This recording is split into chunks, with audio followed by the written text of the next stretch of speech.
সব্বাইকে অনেক ভালোবাসা দিয়ে সকালটা শুরু এবং দিনের শুরু। দিনটা ছিল শনিবার। হঠাৎ করে চলে গিয়েছিলাম আমার শ্বশুরবাড়ি গোবরডাঙ্গা। গোবরডাঙ্গার এই জায়গাটা আমার ভীষণ ভালো লাগে। যমুনা নদী আর ব্রিজটায় দাঁড়িয়ে ছবি তুলতে ভীষণ ভালো লাগে। জায়গাটাও খুব সুন্দর। আর সেখানে যাওয়ার মূল উদ্দেশ্যটাই আমার ছেলের থাকে মাছ ধরা। গেলে পরেই বাড়ির পুকুরে বসে যায় মাছ ধরতে। পুকুরে প্রচুর বোল পড়েছে। পুকুরটা খুব একটা নোংরা নয়, কিন্তু বোল পড়েছে দেখে পুকুরটা মনে হচ্ছে নোংরা। আর আমি একটু সকালের ব্রেকফাস্ট সেরে একটু ছবি তুলছিলাম, ভিডিও করছিলাম। শরীরটা সেদিন থেকেই খারাপ হতে শুরু করেছে আর কি, প্রচণ্ড শরীর খারাপ চলছে। তা যাই হোক, তবু ভিডিও করা তো ছাড়া যাবে না, কারণ গিয়েছি যখন। চারিদিকের পরিবেশটা এত ভালো লাগে, শুধু সবুজ সবুজ আর সবুজ।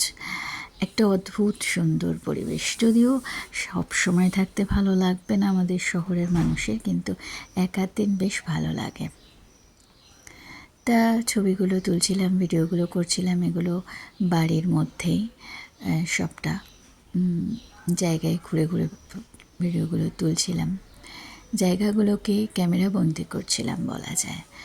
সব সময় তো আর যাওয়া হয় না। ভিডিওগুলো দেখলে বেশ গ্রামের পরিবেশটা ভালো লাগে। পেছনে একটা ওই কৃষক ধানের গোলা ফোলা না কৃষক বলে, ঘুটেগুলো ঘুটে ঘুটে গরু কৃষক করে রেখেছে জ্বালানি হিসাবে। কাঠ জমা রয়েছে, গরু চড়ছে পাশে। ওখানে সেদিন অষ্টম প্রহর হচ্ছিল। পরিবেশটা ভীষণ সুন্দর, খুব ভালো লাগে। পুরো বাড়ির ভেতরটা এটা আর কি, আমাদের শ্বশুরের বাড়ির ভেতরটা আর কি।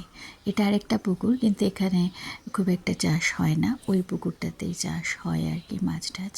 এটা হচ্ছে আম গাছ। বাড়ির একটা গাছটাই তুলেছি, অন্যগুলো তোলা হয়নি। মানে তুলতে গেলে প্রচুর। আর এই ফুলটা তো আমার ভীষণ ফেভারিট লাগছিল। যত্রতত্র এই ফুলটা দেখছিলাম, অনেক চেষ্টা করছিলাম বীজ নিয়ে আসার, কিন্তু খুঁজে পাইনি আমি।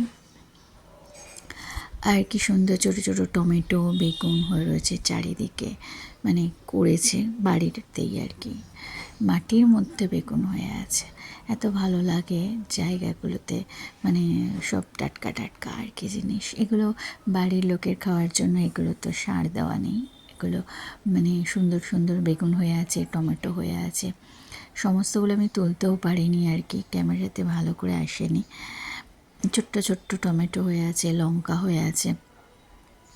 আর চারিদিকে পাতায় ভর্তি। পুঁই শাকগুলো কি সুন্দর, মানে পাতাগুলো একদম সজীব প্রাণবন্ত, এত বড় বড়, মানে দুর্দান্ত লাগছিল পাতাগুলো দেখতে আমার।